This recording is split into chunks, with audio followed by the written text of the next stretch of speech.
Hey guys, welcome back to Passion Fruit. And today I'd like to switch it up. Instead of doing a One Piece chapter review that nobody's watching, I'd like to do my ranking every single arc that Ichiro Oda has written for One Piece. So no filler arcs, just pure canon arcs, and I'm going to rank them. I'm going to start from bottom to top and then go to top. So I'm going to say my least favorite arcs. It's going to start kind of on a bad note, but we'll work our way to my favorite arc in the history of One Piece.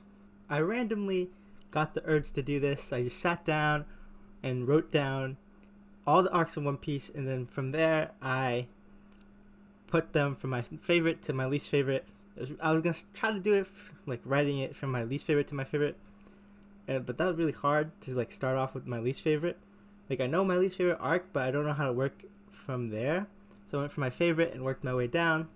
But I'm going to tell you guys my least favorite arc, which is probably won't be as surprising to many people because it's very much so a lot of One Piece fans' least favorite arc, at least from what I know. There's a couple of ones that might seem maybe even like blasphemous to some people who love One Piece, but it is my opinion at the end of the day, and I'm kind of just doing this for fun.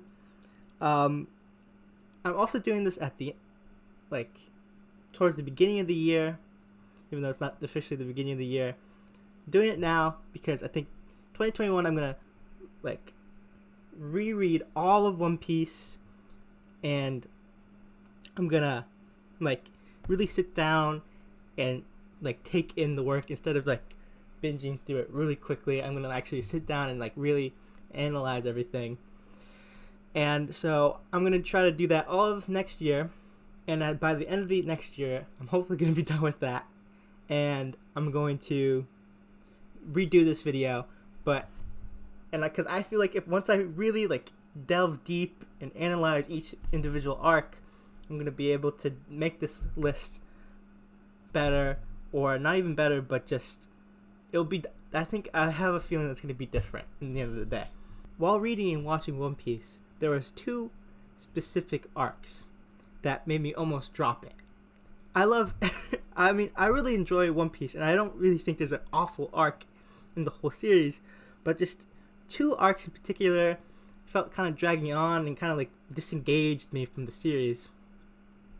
So maybe some arcs that are really, really big and a lot of people love them might not be as high on my list than probably your list, because that arc for some reason didn't really engage with me and almost made me drop it. There's two arcs in particular that I feel like people will be shocked by, but it's just because those arcs almost made me drop the series that I love so much, and I just kind of paused and stopped watching it.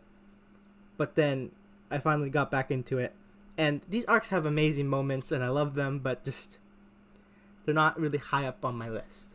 Let's just get right into it. It took a while for me to really do this. I thought about it for a while, but let's just start with 30.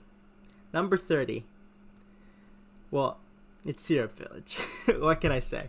Syrup Village. It's just such a weird arc. I feel like it introduces Usopp, and I love Usopp. He's a great character, but oh my god, is it this arc so feels kind of uninspired, really. I really don't hate the villain. I think the villain's actually pretty interesting. He has poop on his blazer, but he still seems like he's an interesting dude. I feel like, in the end of the day, I feel like if it was a little longer, not even longer, but just, I don't know, I feel like if the characters were more engaging, the side characters, the little boys, and the town was more engaging, I would enjoy it. I feel like Syrup Village is just it's the worser version of Arlong Park. It's just Arlong Park is the big brother of Syrup Village, and Arlong Park is so amazing, and Syrup Village is kind of just there. It's not awful. It's not bad. I like it. I still get enjoyment from the arc, but it's just compared to these other arcs, it's really not One Piece standard. Really, I feel like at least the president that Oda has come and given us over the many years. All right, now number 29. 29 is going to be the arc right before Secret Village. Actually, I'm going to go with Orange Town. Orange Town, it's kind of just there. I feel like it introduces Buggy. Great character. I love Buggy, but I love Buggy for an arc that's going to be much higher in the list. I don't really love Buggy because of Orange Town. I feel like Orange Town is just so and I feel like Romance Dawn isn't like, whoa, what a great arc. But it's still just so iconic. But Orange Town doesn't have, for some reason, to me, that iconic feeling anymore. It kind of just like goes away, maybe.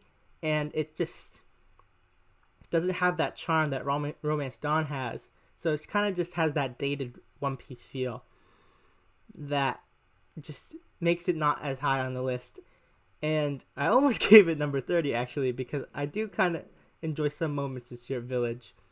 But Orange Town, because of some comedic moments, I'll give it 29. Alright, I'm going to be honest with you guys here.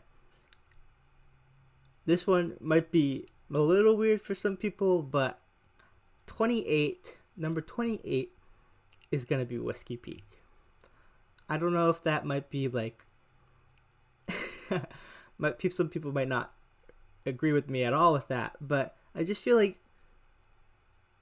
Whiskey Peak is kind of just okay. I feel like every One Piece arc is like, it's good. It's great. It's like compared to other things, it's really good. And Whiskey Peak is really good, but just compared to all of One Piece, it really just falls down the list a lot compared to other arcs. And I just feel like I kind of just forgot about Whiskey Peak in general. Nothing really comes to mind in Whiskey Peak. Of course, there's iconic moments in them, like every One Piece arc in the end of the day. But that one, I feel like when I think about the Alabasta Saga, that arc comes to mind literally the least. Like I almost forgot about it type thing. And yeah, I just feel like maybe if Whiskey Peak, I don't know what could save Whiskey Peak and bring it up the list, but when I read through it, kind of just like whatever. In the end of the day, there's a cool like Luffy versus Zoro, but I don't know. I always thought that was kind of like, it's not even like a fight that people talk about much or at all. So I feel like it's kind of just whatever that moment's in there. Yeah. All right. This one even shocked me that it ended up being so low. I feel like because there's just so many amazing arcs in One Piece, it ended up here, and I kind of wanted to like. I was like, it ended in number 27. I was like, there's no way, and I looked through it, and I was like, because it's so short, I couldn't really put it above anything else. And so Logtown ends up on number 27. Logtown is amazing. I love Logtown. I think amazing moments. Even the anime improves on the arc, which is very rare. At least back in the day, it was not as common for the anime to do that. But Logtown it's really cool, and getting to see the island where Roger died right before entering the Grand Line and starting this amazing One Piece journey is really cool and a really cool concept. But it's just so short, and like getting to see Dragon is amazing. Will of D stuff, I'm pretty sure, is in that arc. It's really cool and iconic, but I just feel like because of my preferences or just like my like arcs that spoke to me that might not speak to other people, um put Logtown that low, because it's just some other arcs that I couldn't put that low, because it just, even though they're not really as liked as compared to other arcs, I feel like that's how Logtown ended up on number 27. But I love, like, from here on out, I feel like every arc is just fucking amazing, and it's not bad at all. And it's just low because One Piece is amazing, and that's just how it ends up being. But yeah, all right. Number 26 ends up being Reverse Mountain Arc. I don't really know what to say about Reverse Mountain Arc. I kind of, looking at it right now, I would actually maybe reverse Logtown with Reverse Mountain Arc. Now that I really like think about it and like talk to the camera and like put my thinking out there, I would maybe like reverse those two. But I would say Reverse Mountain Arc is, it's just really cool seeing them like go, like, I don't know if Reverse Mountain Arc includes the scene where they put all their feet on top of the barrel, but I'm pretty sure that's part of Logtown, which maybe puts Logtown even above Reverse Mountain Arc now that I really think about it. But it's really cool to see Laboon and Crocus just chilling there, and like it's just such a like whoa in your face moment where you see Laboon and like Crocus is so, it's so cool that they met Crocus like when they did.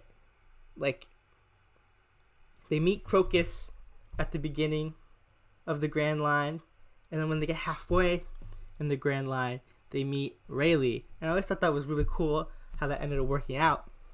And that's why I feel like there's a person in Laughdale, which might be Scopper Caban, and that's where he is. I feel like we meet Crocus, meet Rayleigh, meet Scopper.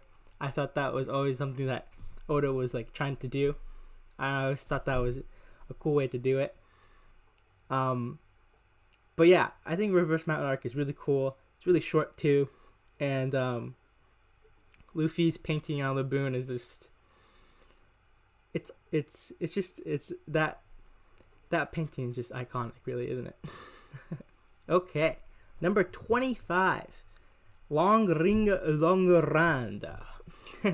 Long Ring Long Land is not well liked, you could say.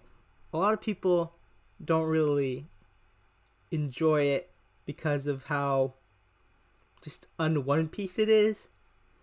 But I have to say, I really, really enjoy Long Ring Long Land. Long Ring Long Land, I can't even say it. Long Ring Long Land, just all the stuff that occurs in Long Ring Long Land is just so weird. You meet this old dude and it's like you see all this like wacky stuff, and then you get thrown into a Davy Back fight, and you get like pirates being pirates with all this trickery and trying to trick the Straw Hats, and like you get these like Straw Hat moments that you don't really get with other arcs, because they're like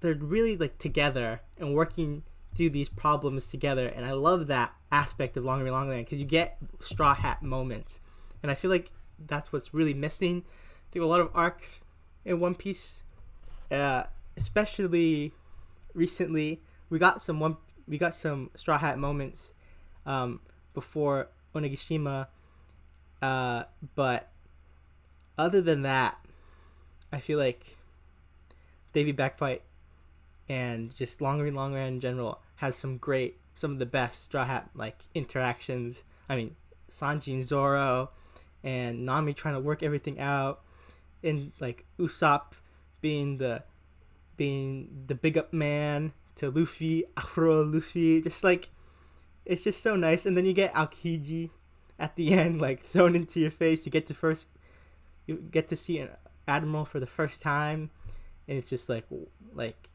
different gravy right away. You can tell like this man means business, and like I love Aokiji, and it's really, he just has a nice chill introduction, and I just love the bike. The bike is just, it's iconic. Number 24 is Little Garden. I think Dory and Bragi make Little Garden Little Garden. I think Usopp also really makes what Little Garden is, and I'm pretty sure Little Garden's also in Little Garden's the introduction for Mr. 3, and I'm actually a big fan of Mr. 3. I think he's such a I just like he speaks his mind, and you get like kind of like he's such well put in these comedic scenes, and he's kind of just like the straight man, and he's in these bizarre situations, and he tells it how it is. I just like Mr. 3 a lot, but I don't think he really is like that in Little Garden though.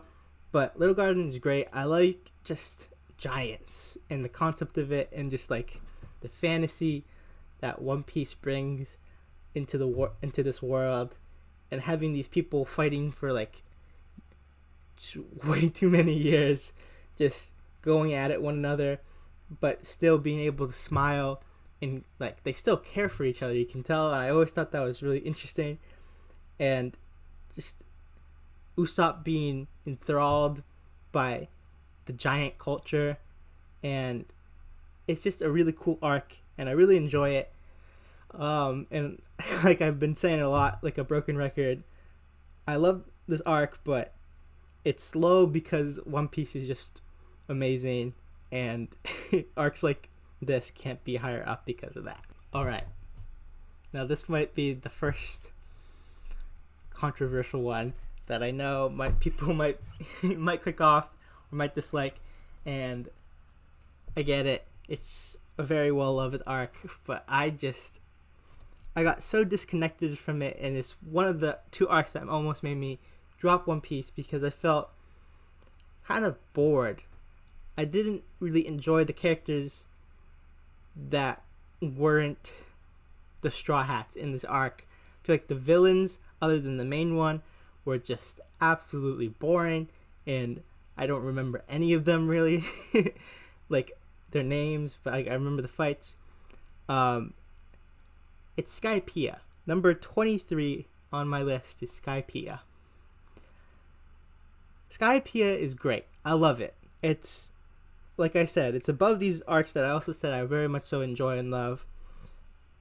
I feel like the reason why Skypiea is where it is because I just feel so, like, about some sections of Skypiea, but then also there's some moments that I'm just like, whoa, what an amazing, like, place, what an amazing scene, what an amazing iconic moment. And that's where but it's just these two opinions of mine because of this arc just clash so much that it just like, it doesn't hurt my brain, but it just makes me like annoyed about the whole thing, and so it just ends up where it is. Yeah, I just feel like maybe if I reread it with like an older, cooler mind, I would enjoy it more. But Skypiea ends up where it is. I love it, some great moments, but compared to other things, I can't put it higher.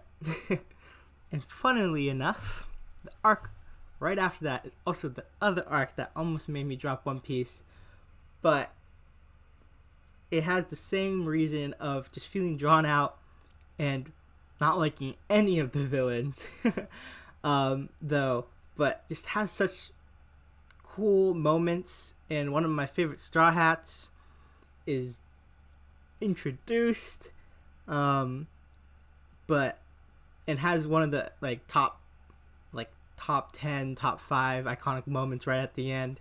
It's Thriller Bark. Number 22 is Thriller Bark. Thriller Bark, it's amazing. Like, just amazing moments. I feel like it's not an amazing overall, but it's amazing moments that will stand the test of time, and like everyone remembers, like Nightmare Luffy. Nothing happened. Just like it's just great. I feel like you finally get Frankie part of the crew and that vibe going on, like getting to see how he interacts with the people. You get to see that a lot more. you get to see, I mean, Brooke is introduced, and I love Brooke. Brooke is amazing. Um, Brooke is why another arc that people are iffy about is higher up. But Brooke, he has an amazing like introduction and like wild backstory that I like love so much. And that story of like how he ends up on that ship, dad playing the violin and yo ho ho, and it just, I just love it. It's so well told, so well executed. It's Goda, really. This arc also introduces Kuma. I love Kuma. Kuma's a great character, just very mysterious and just very, he's just cool design. Kuma's like a sick dude, and he gives Zoro one of the best scenes he ever has in this whole series, which is nothing happened, and everybody knows what happened when nothing happened. Number 21. 21 is the beginning. The first couple chapters, Romance Dawn. Romance Dawn is iconic. Romance Dawn, like, what hasn't been said about Romance Dawn? I feel like what I said, what I had against Orange Town, where it's just Orange Town loses the vintage like iconic charm that like Romance Dawn like rolls in it. That vintage amazing One Piece charm, it rolls in it. And just Shanks Shanks being Shanks is why Romance Dawn can be so high up. I feel like every scene in the beginning few chapters is iconic. There's nothing really that isn't. Zoro introduction and Luffy and his interaction, like, what is not to love about Romance Dawn? I feel like the anime, there is stuff not to love about Romance Dawn. Yeah, the first episode of the anime, I was rewatching it with my girlfriend, and oh my god, is it boring. And wow, she just messaged me right when I talked about her. Whoa, maybe I'm in trouble, but yeah, she also like didn't enjoy it and like almost dropped One Piece because of it, and that's sucks. And she's still watching it. She's trying to get through it, but yeah, I feel like Romance Dawn in the manga is just so iconic that it has to be high up, but it's still the beginning. It's still Oda trying to feel out what he's gonna do, and he still hasn't perfected his craft that he has now come in to do. So it ends up in 21, which isn't bad at all. I love all these arcs, guys, and I keep saying that, but like, yeah, I feel like 21 past this, like all these arcs, maybe past 20, I feel like all these arcs are like goated. Yeah, but Romance Dawn is also goated, so I don't know. It's just the, if Oda with his abilities now wrote Romance Dawn, I think it would be like so good, because he knows what he would want to do with the series. So he would be able to do a lot more stuff with it. But I feel like for what he had at the time, it's perfect for what it wanted to do. All right, we're getting to top 20 here now. Number 20 is Punk Hazard. Punk Hazard is the first arc in the New World, and I feel like it has its problems, but it still has all these moments that make me forget about those problems sometimes when I'm rewatching it. Of course, Law is like reintroduced in the series, and he does all these amazing things that make people gush over Law and make him their favorite character. But Law and Smoker, I love Smoker. Smoker's one of my favorite characters, and him being there is awesome. And who else? Like Doflamingo coming at the end, Aokiji coming in the end again. Aokiji loves coming right at the end of arcs, apparently. But just so many iconic moments, and I actually don't dislike Caesar Clown. I think Caesar Clown is a bad human being or whatever he is, and he deserves punishment more than he already has for what he has done to children, and what he's made them go through. But he's just such a funny dude, and I feel like he's just down bad, you know? Man, Caesar Clown is down bad. I think he's always been like that. He's always been second fiddle, and he got sick of it, and he just became a very just shitty soul. And his comedic moments and what Oda does with him is just so funny. I feel like that's more in Whole Cake Island than Punk Hazard. That's why Punk Hazard isn't really high up. But there's just so many cool moments that I couldn't put it any lower than that. So Punk Hazard sits on number 20. All right. Number 19. People don't really enjoy Fisherman Island. That sits on number 19 for me. As much as probably I do. Maybe this is where it falls on people's list, maybe. But Fisherman Island, I have to say, the more I look into it and I see all these moments that go back to it, I just enjoy it so much. I think the Reverie helped out Fisherman Island. I think Wano has helped out Fisherman Island. Whole Cake has helped out Fisherman Island, just to be so cool. And I feel like also Fisherman Island just has that cool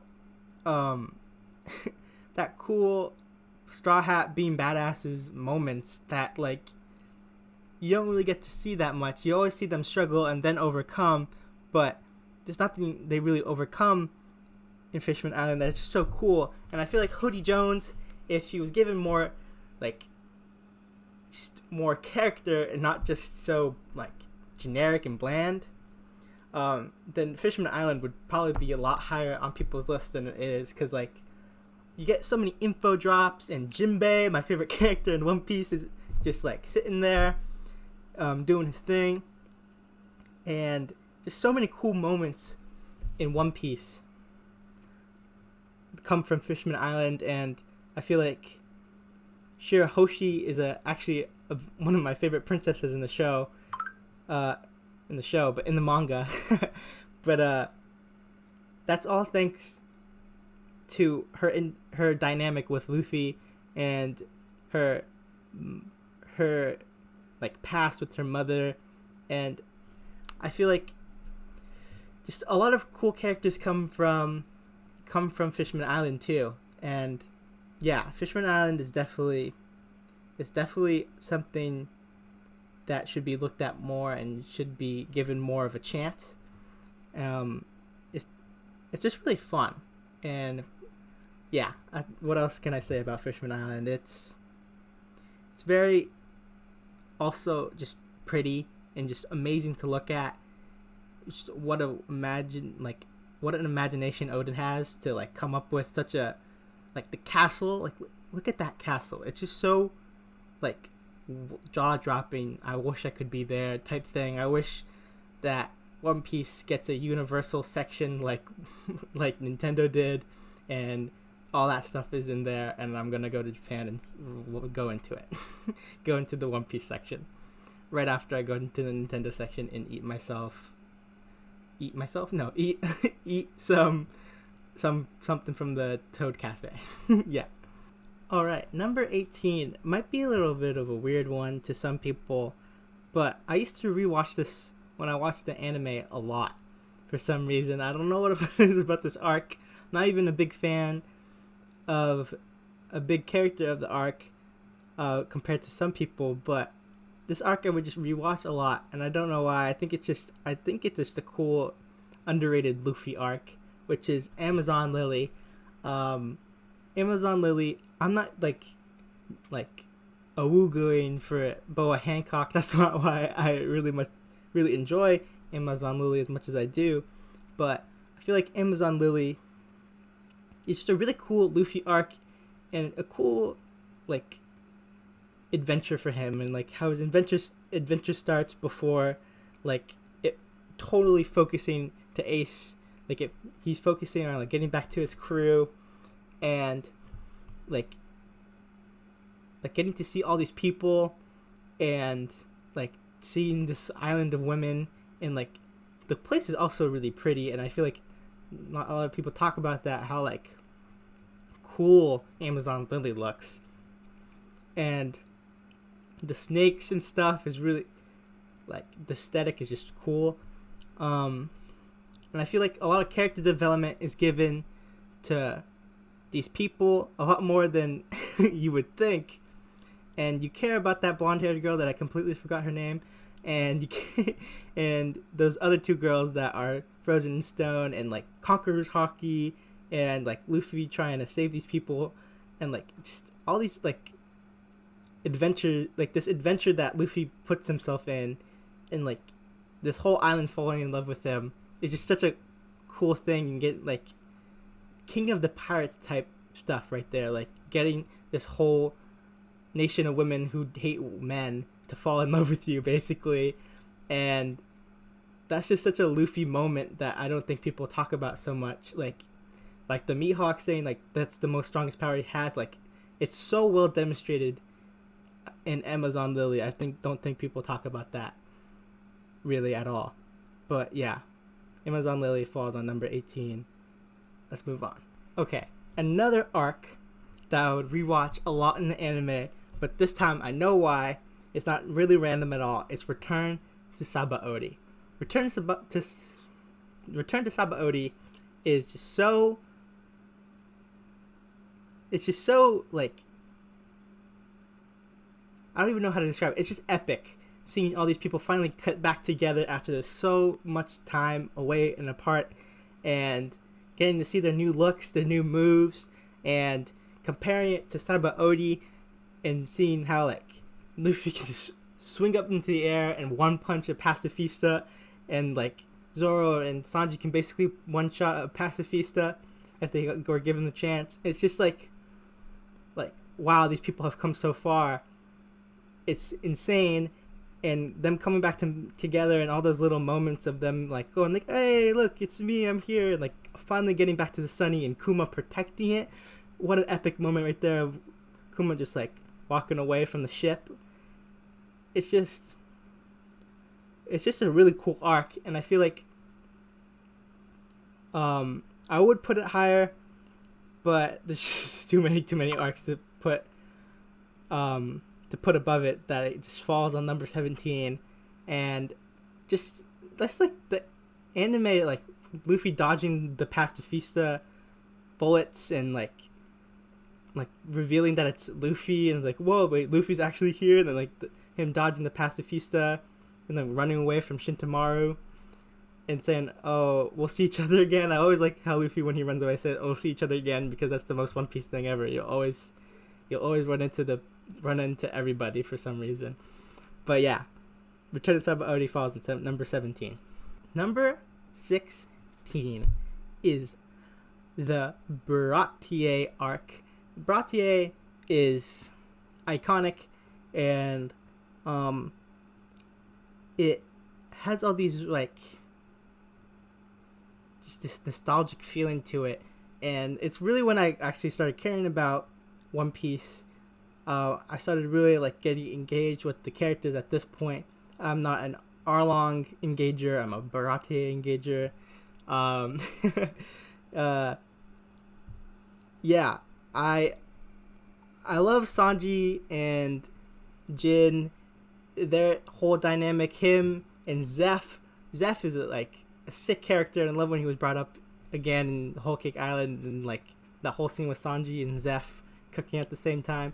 Zeph is just such a cool character. Baratie, it's short and sweet, but it just has all these cool moments. And Don Krieg, kind of stinky, but it's okay because nostalgia reigns upon his stinkiness. Now we're getting to our top 15 arcs. Number 15 might be a little iffy for some people, but my number 15 is Arlong Park. Arlong Park is phenomenal. It's iconic One Piece, but I mean, I just feel like sometimes people overrate it too much because that's when they fell in love with One Piece, which I understand. That's if you fall in love with One Piece because of that arc, I get why it's so high up on your list.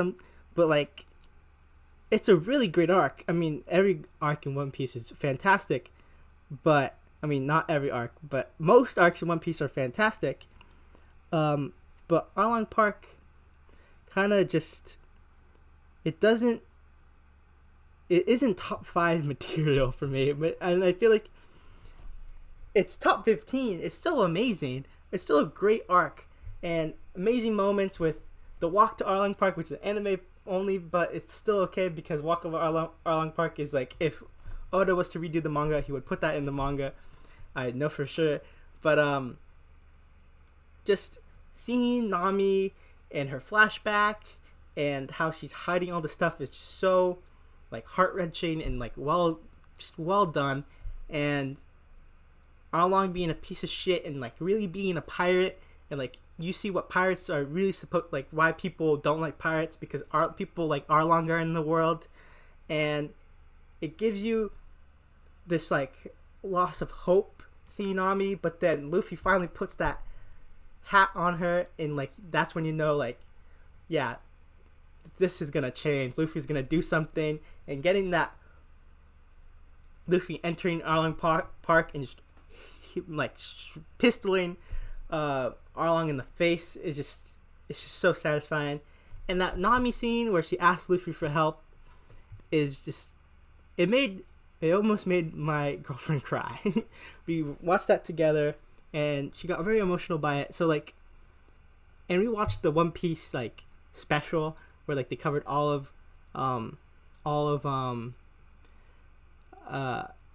the like first 100 chapters of One Piece. What's it called? I don't remember right now, but it covers all of East Blue. There you go. And we watched that, and that was like her first introduction to One Piece because I wanted her to get into it, but she was very scared of 100 chapters to get just to the point where I said that it really picks up. So we watched that, and she really like she got emotional from that scene, even though that special cuts and jumps literally to all these only iconic scenes, and that's all you get, so you don't really get character development at all in that special. So it just speaks to that scene of her stabbing herself in the tattoo. I love that scene so much. And yeah, Arlong Park sits on number 15. I know it might be drawing to some people, especially with other arcs above it, but yeah, I still think that's a perfect spot for it. All right, Drum Island. Drum Island sits on number 14 because I feel like Drum Island is only missing one thing to be like top 10, which is a good villain. Like everyone says it, everyone knows my Drum Island isn't as good as it could be. It's Wapol being Wapol. But if Wapol was a better villain, Drum Island would be so like maybe even top 5. Yeah, like Chopper, like getting to learn his backstory and him poisoning the doctor, but then the doctor having such an iconic like last words, and Dr. Kureha like fulfilling his dreams right at the end is like such a, I just feel like so masterfully done. Like it's crazy. I don't think Dalton gets that much credit. I think he's a great character. I feel like he's kind of like stoic and lacks a little bit of personality, but I feel like that's exactly what Drum Island needed, so I thought that was really cool. That's how Oda wrote him. And yeah, I feel like Drum Island has iconic moments like every other arc in One Piece really, but the iconic moments speak a lot to me. I don't know why Luffy holding the flag as Wapol tries to shoot it down, like it's like whoa, like it's just ingrained into my head, that moment so much. And him climbing up the whole entire mountain to save his crew and showing how much he really cares for these people and wants these people to be by his side and get him to be Pirate King. Like Luffy said it himself, without you, to Sanji, I can't be Pirate King. And like he really means that, and he will do anything for those people to be by his side. And that moment really shows that really well. Alrighty then. 13 is post-war arc. After Marineford, we are greeted with such lovely chapters. Yeah, I feel like we're greeted with Luffy finally waking up. I feel like that's how it starts, right? Luffy finally waking up and realizing that Ace is dead, and Jinbei being goated character, top 1 character for me, snapping Luffy to his senses, and him realizing that he still has his crew, he still has people he loves, and he still has a goal that he must fulfill in his life, or Ace would be mad at him if he didn't do so. He knows, like, Jinbei snaps him into realization, and I love that moment that they share. And then the flashback, Luffy flashback that we didn't think, I didn't even really, at that time when I saw that, I was like, whoa, I didn't realize we really got like a flashback of where Luffy came from. We just kind of got like the beginning, like we got Romance Dawn, but that kind of wasn't really like a him flashback. It was more like realizing why he has his goals, really. Yeah, so getting this flashback with Ace, Sabo, and Luffy, it's really well done. It's really good. I really much so enjoyed it.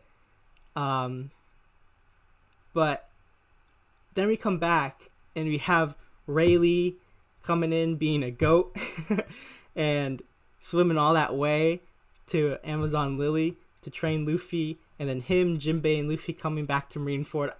That whole section, that whole part of the story is just so amazing. I love it so much. I love that part. Them coming back and him ringing the bell, I love that part so much. It's always that part is ingrained in my mind. I love that part. But yeah, that is why post-war is where it is. All right, now we're getting to number 12, the Zou arc. Number 12. It took me a minute to like really get the order of 12 to 1. But Zou ended up in the bottom of that whole when I was trying to figure out 12 to 1. It's still number 12. I love Zou. I feel like Zou is basically broken up into 2 sections. There's the half that wasn't in Dressrosa flashback section, and then there's Rise Zou safe section. But just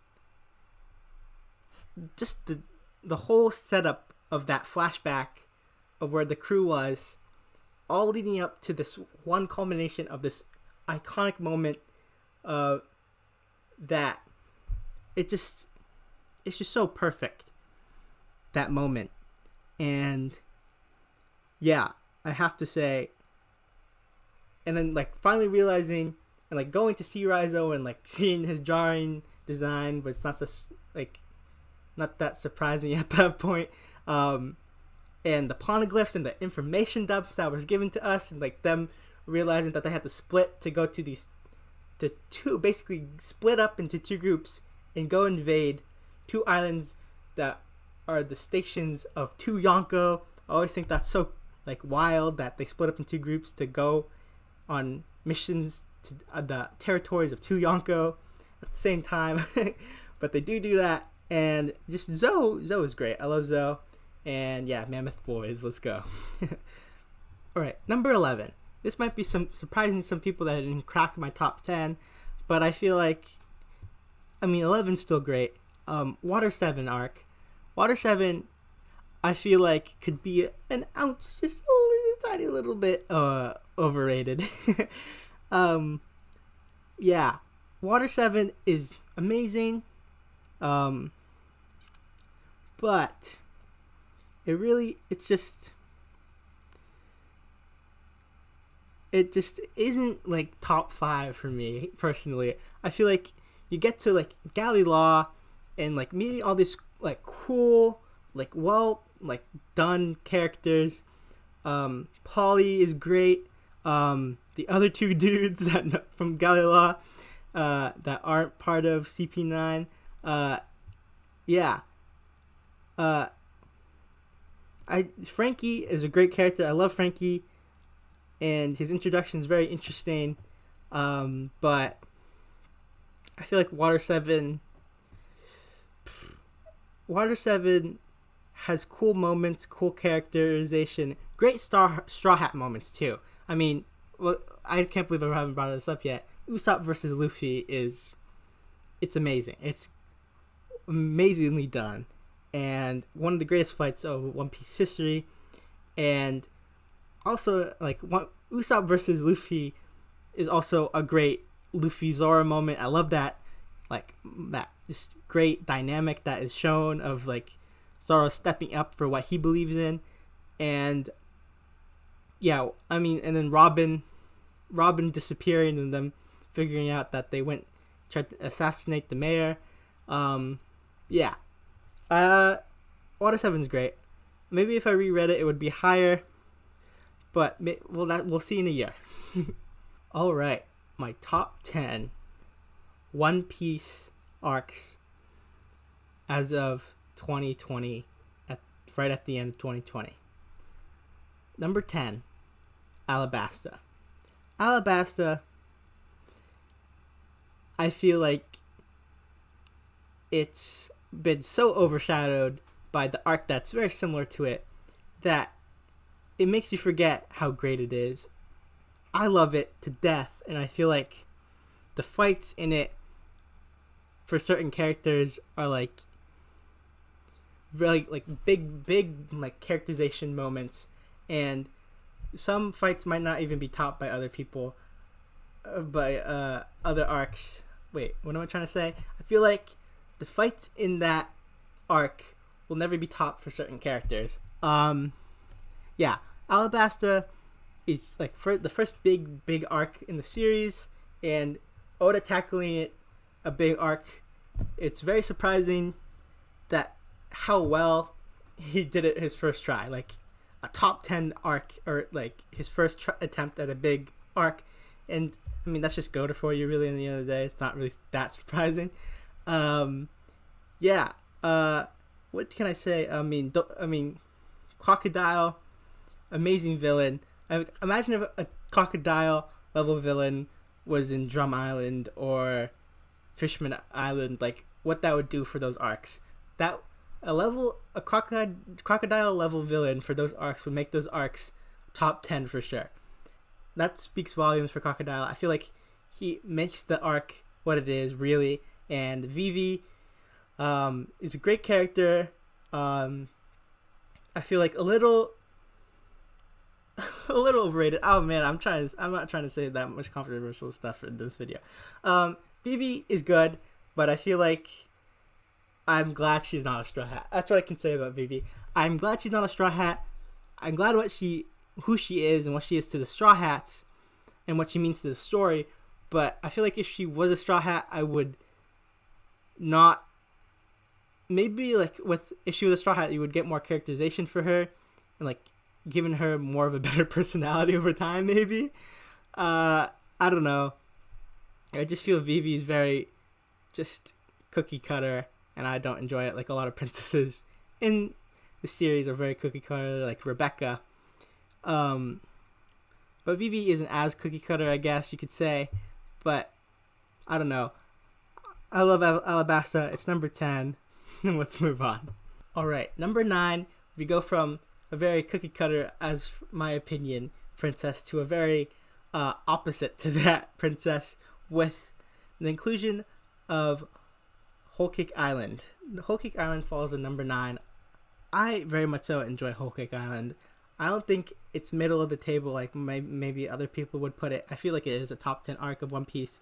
Whole Cake Island has like the greatest fight in One Piece. So that's like my opinion. Katakuri versus Luffy, especially in the anime. Oh my god, top 10 for sure.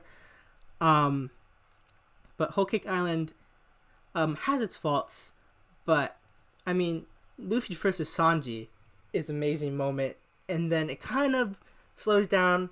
I know that before that, like in the forest, it kind of like is slow with Carrot and Chopper and like the seducing woods. I know it's kind of slow, but I like the cracker fight, and that sparks up that moment and a lot. And then you go to Luffy versus Sanji, and that moment is also just amazing. And Luffy keeping his word like Luffy always does, and like staying there and fighting the whole Big Mom army, and like getting a little like getting beat up and trying to get through it, waiting for Sanji, and getting captured with Nami. Just like the whole arc is amazing. The wedding is amazing with Judge, and learning Sanji's backstory too in Whole Cake Island. I feel like Whole Cake Island is overall really, really good. I feel like it has its moments where it feels dragged out, but like the amazing moments are just so amazing that it makes me forget about that, and I'm able to put it in my top 10. I feel like also Brooke is the MVP of the arc, and I love Brooke, so I mean like that's another reason. But yeah, Whole Cake Island number 9 for sure. All right, I've been recording for an hour and I just realized that, so that's crazy. I might ramp it up a little bit, because I feel like some of these are like, yeah, of course. So number 8, Dressrosa. Dressrosa is long, it's big, it's ambitious, and a lot of the arc well executed. But default Dressrosa, I feel like I didn't care about some people. I didn't care about Rebecca. I didn't at all. I cared about her father and his story. I didn't care about the king. I really didn't. I cared about Doflamingo. I didn't care about anybody else who was in Doflamingo's crew except Senor Pink. Maybe I cared. Who else is in Doflamingo's crew? Doflamingo's crew is kind of whack. I'm not gonna lie. Sugar, I didn't care for her, but I thought she was interesting. She has a cool devil fruit. I feel like Punk Hazard had cooler people part of Doflamingo's crew in it. Like I forgot the Admiral dude's name. The guy with the lollipop on his face, and the snow girl that I also forgot for some reason. I'm forgetting names all day today, but I have been going on for a while, so maybe my brain's drained. But I feel like those had people, like cooler people, part of his crew, and like maybe if they were there on the island, then the whole arc would be completely different. Pika's kind of like and Zoro kind of like doesn't even really struggle. At least that's what a lot of people say, and like it's kind of clear to see that he doesn't. We have cool, like getting to see the samurai, just like like having the samurai part of that arc, and like having more characters that we've known for a little bit, and the arc helps with like a lot of the Straw Hats being absent. And Robin is Robin does some cool moments. Frankie and Senor Pink, iconic. Dressrosa number 8. It's in a great spot, and yeah, okay. My top 7 is what I had the most struggle with. Basically, top 7 for a lot of it could be kind of interchangeable, except for like maybe the top, like 7 through 4 could be kind of interchangeable depending on my mood. Really, that's what I'm gonna say. But 7, I gave Jaya. For someone that put Skypiea at 23, people might be surprised, but I feel like Jaya is so cool. Not Jaya the island, but Jaya the world building. Jaya, the world building is insane. We get Doflamingo, we get Blackbeard and his crew. I love Luffy's little interactions with everyone in Blackbeard's crew. That might be just the anime though. I don't remember. I need to reread Jaya.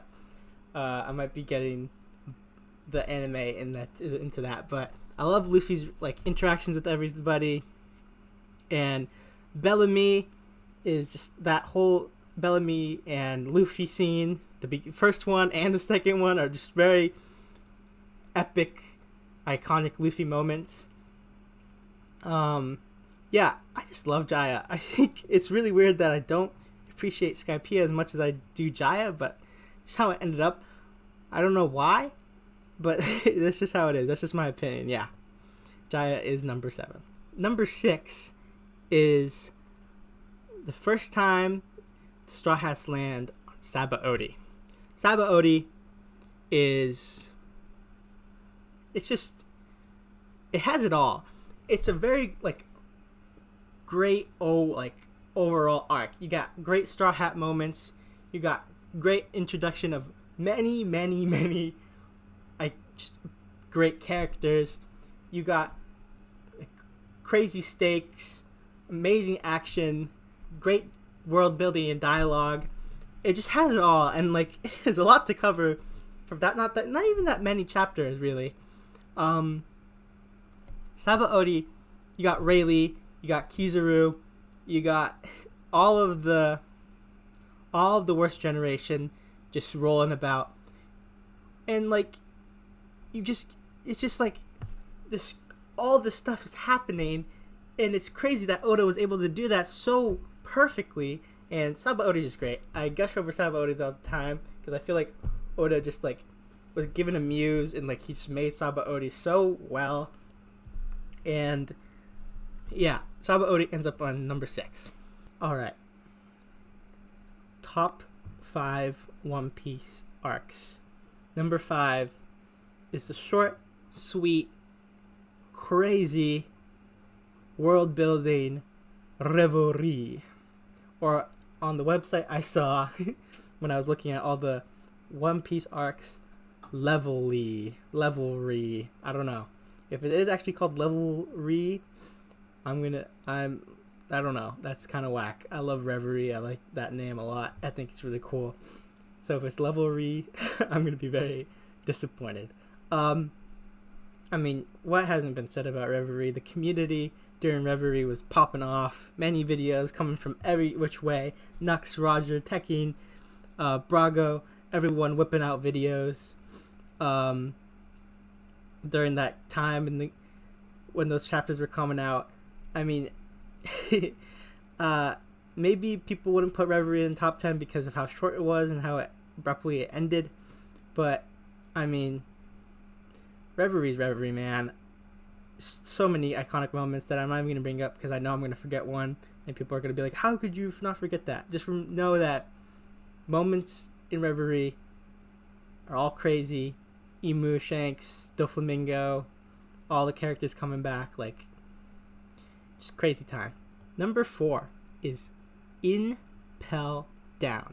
Impel Down is just phenomenal.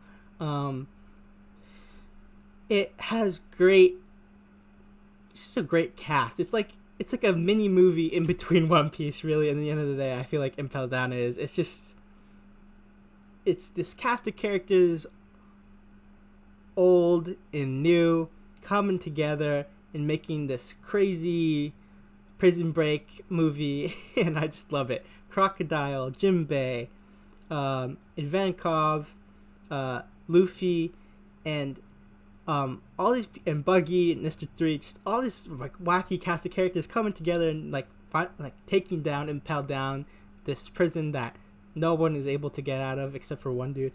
But yeah, it's just,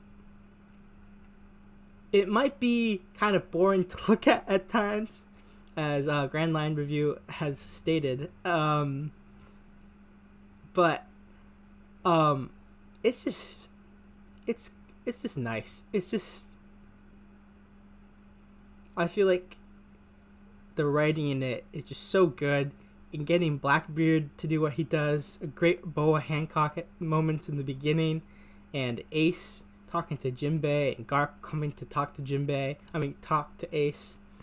It's just great moments, great action, great, like, the stakes are so high, and underwater prison, such a cool concept, and like, yeah, it's a great arc. Top 5.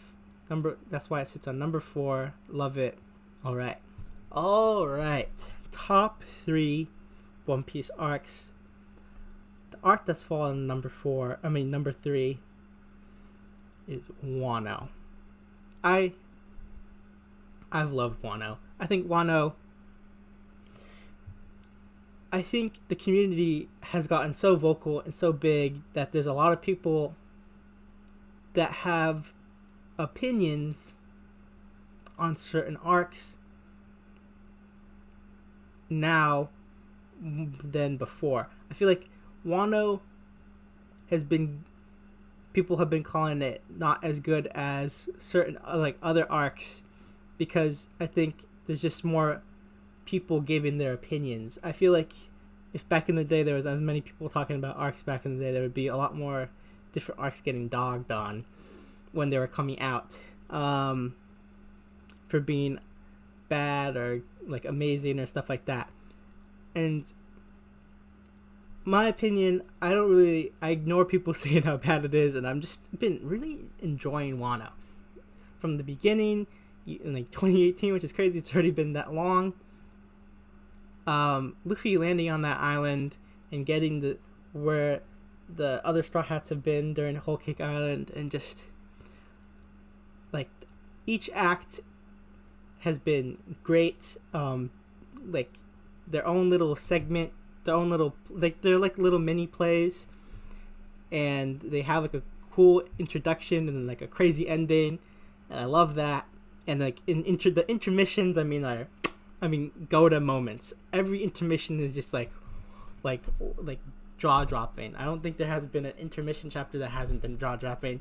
But yeah, in Act 3, the one we're currently in, and Odin's flashback is it's the best flashback in my opinion. It's better than Law's. It's close, but it's definitely better than Law's for me. And getting all this world building during that, seeing all these characters back in the day, it's just phenomenal. I love it. And yeah, I think Wano could go higher up the more longer it goes, especially with chapter 1000 and like the pace it's going. It could go higher up and past at least 2, maybe even 1. But I've been loving Wano so much. It's so much. Yeah. Number 2. I know if you've been paying attention during this long video, you've noticed there's 2 arcs left. The usual 2 arcs that people have at their 1 and 2. At least the most common. And I've been thinking about it for a little bit, and the website I saw paired my number 1 with an arc that comes right after it and bushes them together, and that's what put it over the edge. And that's why I put my number 2 is Marineford. What hasn't been said about Marineford? Literally, probably nothing. Marineford has been dissected, has been praised for years and years and years, and it has given us so much joy over the years. I mean, just all of the crazy moments